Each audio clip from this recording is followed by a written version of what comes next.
गौरी पुत्र गणेश भगवान की जय। श्री लक्ष्मी नारायण भगवान की जय। श्री उमापति शंकर भगवान की जय।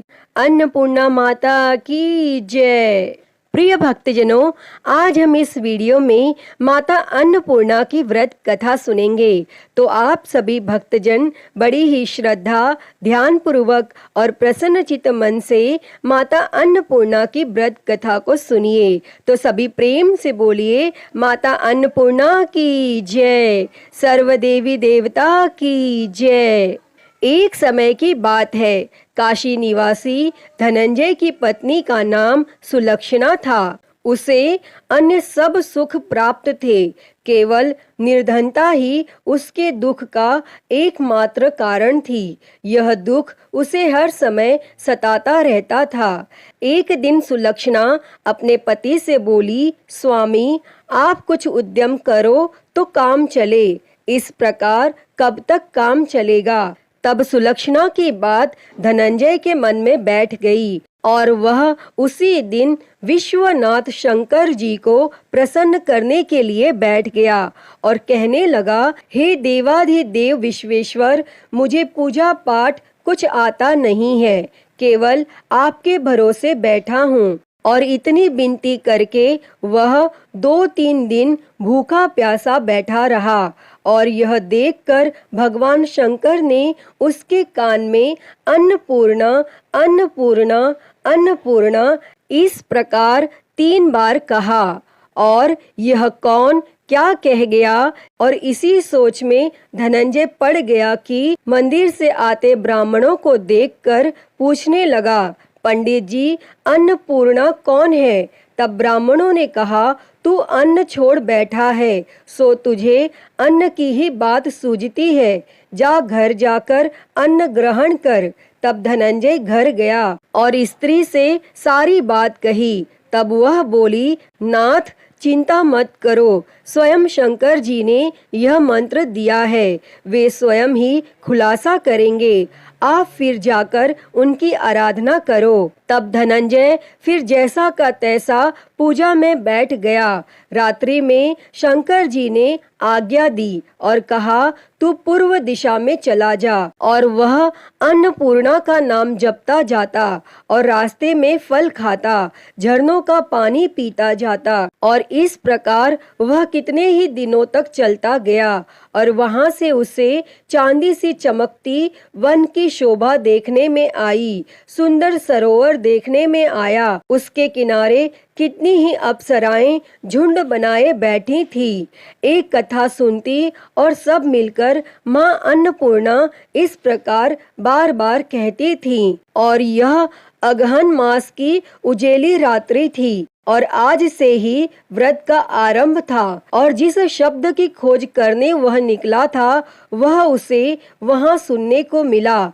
तब धनंजय ने उनके पास जाकर पूछा, हे देवियों, आप यह क्या करती हो। तब उन सब ने कहा, हम सब माँ अन्नपूर्णा का व्रत करती हैं। तब धनंजय ने पूछा, व्रत पूजा करने से क्या होता है, यह किसी ने किया भी है, इसे कब किया जाए, कैसा व्रत है ये और कैसी विधि है, मुझे भी विस्तार से बतलाओ।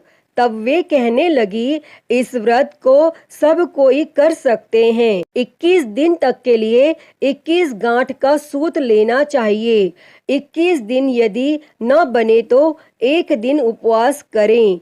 यह भी न बने तो केवल कथा सुनकर प्रसाद लें, निराहार रहकर कथा कहें। और कथा सुनने वाला कोई न मिले तो पीपल के पत्तों को रख, सुपारी या घृत कुमारी वृक्ष को सामने कर, दीपक को साक्षी कर, सूर्य, गाय, तुलसी या महादेव को बिना कथा सुनाए मुख में दाना न डाले। यदि भूल से कुछ पड़ जाए तो एक दिवस फिर उपवास करें और व्रत के दिन क्रोध न करें और झूठ न बोलें। तब धनंजय बोला, इस व्रत के करने से क्या होगा? तब वे कहने लगीं, इसके करने से अंधों को नेत्र मिले, लूलों को हाथ मिले, निर्धन के घर धन आए, बांझी को संतान मिले, मूर्ख को विद्या आए, और जो जिस कामना से व्रत करें माँ उसकी इच्छा पूरी करती हैं। तब धनंजय कहने लगा, बहनों, मेरे पास भी धन नहीं है, विद्या नहीं है, कुछ भी तो नहीं है, मैं तो दुखिया ब्राह्मण हूँ, मुझे इस व्रत का सूत दोगी? तब वे कहने लगी, हाँ भाई, तेरा कल्याण हो, हम तुम्हें अवश्य देंगे, ले इस व्रत का मंगल सूत्र ले। तब धनंजय ने व्रत किया और व्रत पूरा हुआ। तभी सरोवर में से 21 खंड की स्वर्ण सीढ़ी हीरा मोती जड़ी हुई प्रकट हुई। तब धनंजय जय अन्नपूर्णा कहता जाता था और इस प्रकार कितनी ही सीढ़ियां उतर गया तो क्या देखता है कि करोड़ों सूर्य से प्रकाशमान माता अन्नपूर्णा का मंदिर है। उसके सामने स्वर्ण सिंहासन पर माता अन्नपूर्णा विराजमान है। सामने भिक्षा हेतु शंकर भगवान खड़े हैं। देवांगनाएं चंवर डुलाती हैं, कितनी ही हथियार बांधे पहरा देती हैं। तब धनंजय दौड़कर जगदम्बा के चरणों में गिर गया। तब देवी उसके मन का कलेश जान गई और धनंजय कहने लगा, माता, आप तो अंतर्यामिनी हो, आपको अपनी दशा क्या बताऊं? तब माता बोली, मेरा व्रत किया है, जा संसार तेरा सत्कार करेगा। तब माता ने धनंजय की जीवा पर बीज मंत्र लिख दिया और अब तो उसके रोम रोम में विद्या प्रकट हो गई। इतने में क्या देखता है कि वह काशी विश्वनाथ के मंदिर में खड़ा है और माँ का वरदान ले धनंजय घर आया और सुलक्षणा से सब बात कही और माता जी की कृपा से उसके घर में संपत्ति उमड़ने लगी और छोटा सा घर बहुत बड़ा गिना जाने लगा। जैसे शहद के छत्ते में मक्खियां जमा होती हैं और उसी प्रकार अनेक सगे संबंधी आकर उसकी बड़ाई करने लगे और कहने लगे, इतना धन और इतना बड़ा घर, लेकिन सुंदर संतान नहीं तो इस कमाई का कौन भोग करेगा? क्योंकि सुलक्षणा से संतान नहीं है, इसीलिए तुम दूसरा विवाह करो। तब अनिच्छा होते हुए भी धनंजय को दूसरा विवाह करना पड़ा और सती सुलक्षणा को सौत का दुख उठाना पड़ा। इस प्रकार दिन बीतते गए। फिर अघन मास आया। तब नए बंधन से बंधे पति से सुलक्षणा ने कहलाया कि हम व्रत के प्रभाव से सुखी हुए हैं, इस कारण यह व्रत छोड़ना नहीं चाहिए और यह माता जी का प्रताप है जो हम इतने संपन्न और सुखी हैं। और तब सुलक्षणा की बात सुन धनंजय उसके यहाँ आया और व्रत में बैठ गया। तब नई बहू को इस व्रत की खबर नहीं थी और वह धनंजय के आने की राह देख रही थी। तब दिन बीतते गए और व्रत पूर्ण होने में 3 दिवस बाकी थे कि नई बहू को खबर पड़ी और उसके मन में ईर्ष्या की ज्वाला दहकने लगी थी और वह सुलक्षणा के घर आ पहुंची और उसने वहां भगदड़ मचा दी। तब वह धनंजय को अपने साथ ले गई। तब नए घर में धनंजय को थोड़ी देर के लिए निद्रा ने आ दबाया और इसी समय नई बहू ने उसके व्रत का सूत तोड़कर आग में फेंक दिया। अब तो माता जी का कोप जाग गया और घर में अकस्मात आग लग गई, सब कुछ जलकर खाक हो गया। तब सुलक्षणा जान गई और पति को फिर अपने घर ले आई। तब नई बहू रूठ कर पिता के घर जा बैठी और पति को परमेश्वर मानने वाली सुलक्षणा बोली, हे नाथ, घबराना नहीं, माता जी की कृपा अलौकिक है। पुत्र कुपुत्र हो जाता है पर माता कुमाता नहीं होती। अब आप श्रद्धा और भक्ति से आराधना शुरू करो, वे जरूर हमारा कल्याण करेंगी। तब धनंजय फिर माता के पीछे पड़ गया। फिर वहीं सरोवर पर सीढ़ी प्रकट हुई और उसमें माँ अन्नपूर्णा कहकर वह उतर गया और वहां जा माता जी के चरणों में रुदन करने लगा। तब माता प्रसन्न हो बोली, यह मेरी स्वर्ण की मूर्ति ले, उसकी पूजा करना, तू फिर सुखी हो जाएगा।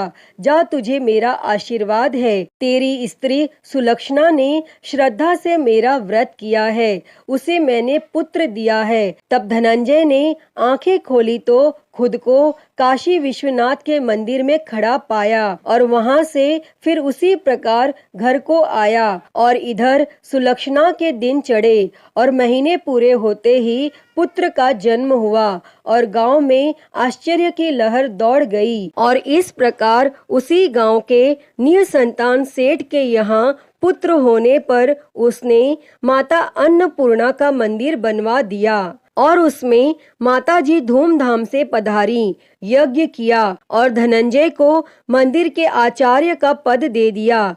जीविका के लिए मंदिर की दक्षिणा और रहने के लिए बड़ा सुंदर सा भवन दिया। तब धनंजय स्त्री और पुत्र सहित वहां रहने लगा और माताजी के चढ़ावे में भरपूर आमदनी होने लगी। और उधर नई बहू के पिता के घर डाका पड़ा, सब लूट गया। वे भीख मांगकर पेट भरने लगे। और जब सुलक्षणा ने यह सुना तो उन्हें बुलावा भेजा और उन्हें अलग घर में रख लिया और उनके अन्न और वस्त्र का प्रबंध कर दिया। तब धनंजय, सुलक्षणा और उसका पुत्र माताजी की कृपा से आनंद से रहने लगे। अतः ही माता अन्नपूर्णा, जैसे आपने धनंजय और सुलक्षणा के भंडार भरे, वैसे ही इस कथा को कहते, सुनते और हुंकारा भरते सबके भंडार भरना। सभी के जीवन से गरीबी दूर कर उनके जीवन में धन संपत्ति और सुख समृद्धि देना।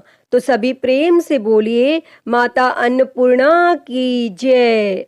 प्रिय भक्तजनों, तो मैं उम्मीद करती हूँ कि आपको आज की यह कथा पसंद आई होगी और अगर वीडियो अच्छी लगी हो तो इसे लाइक करें, ज़्यादा से ज़्यादा शेयर करें और कमेंट बॉक्स में माँ अन्नपूर्णा की जय लिखना ना भूलें। और महाकाल भक्ति ज्ञान चैनल को सब्सक्राइब कर नोटिफिकेशन बेल को ज़रूर ऑन कर लें। हर हर महादेव। धन्यवाद।